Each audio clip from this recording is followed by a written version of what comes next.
પ્રભુના નામને મહિમા આપીએ. દેવ આપણે ઘણીવાર એવા કાર્યો માટે બોલાવે છે જે ખૂબ જ મુશ્કેલ લાગે છે, પણ તેઓ અમને એકલા કરવા કહેતા નથી. દેવ આપણા સાથે છે અને તેઓ આપણે તે કરવા માટે શક્તિ અને સક્ષમતા આપે છે. તેમણે મોશાને આશ્ચર્યજનક ચમત્કારો કરવા માટે સશક્ત બનાવ્યો, જે તેમના લાકડાના દંડાથી શરૂ કર્યો. દેવે પૂછ્યું, તું તારા હાથમાં શું ધરાવે છે?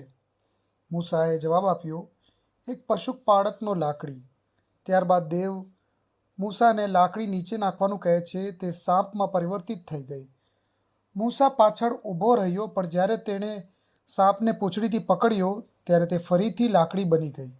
પછી મૂસાએ તે જ લાકડીનો ઉપયોગ લાલ સમુદ્રને ભાગ કરવા અને પથ્થરમાંથી પાણી કાઢવા માટે પણ કર્યો.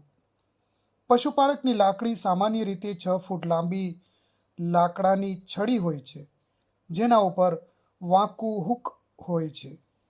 પશુપાળક તે ચાલવા માટે, પોતાના જનાવરને માર્ગદર્શન આપવા માટે અને સાપોને દૂર કરવા સહિતના કાર્યો માટે ઉપયોગ કરતા હોય છે. છતાં તે માત્ર એક લાકડી જ હતી.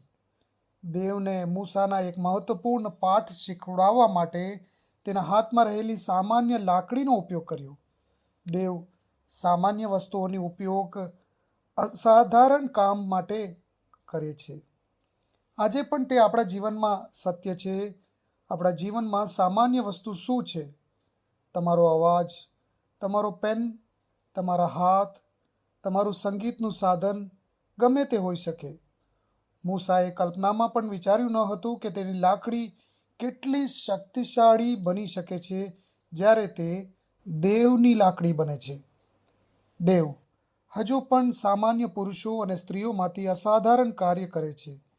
કલ્પના કરો કે જો તમે તેમના બોલાવાને જવાબ આપશો તો દેવ તમારામાં શું કરી શકે છે.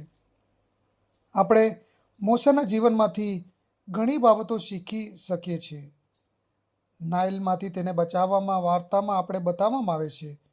દેવ દરેક માટે યોજના બનાવે છે અને ઘણીવાર એવું થાય છે કે આપણે હંમેશા યોગ્ય સમય અને યોગ્ય સ્થળે હોવું જોઈએ.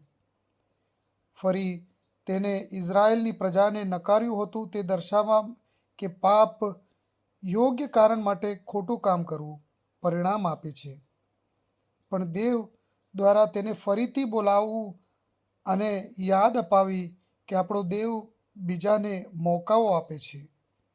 તમે કેટલી ખરાબ રીતે નિષ્ફળ જાઓ અથવા તમે તમારાથી કેટલા અયોગ્ય માનો છો, દેવ તે કંઈ જોતા નથી. જે તમને સક્ષમ બનાવે છે અને અસાધારણ કાર્ય કરવા માટે સક્ષમ બનાવી શકે છે. પણ જો તમે બહાના બનાવવાનું બંધ કરી તેમના બોલાવાને જવાબ આપશો તો. ત્યાં સુધી જો તમને ખબર છે કે દેવ તમને બોલાવે છે, ચાહે તે સેવા માટે, તેમના ઉપર વિશ્વાસ માટે અથવા બીજી કોઈ વાત માટે, તો હું તમને ઉત્સાહિત કરું છું કે બહાના ન બનાવો. દેવ પર વિશ્વાસ રાખો, તેમના બોલાવાને જવાબ આપો. તે તમારા જીવનને બદલી શકે છે. પ્રભુ તમને આ વચનોથી આશીર્વાદ આપે. આમીન.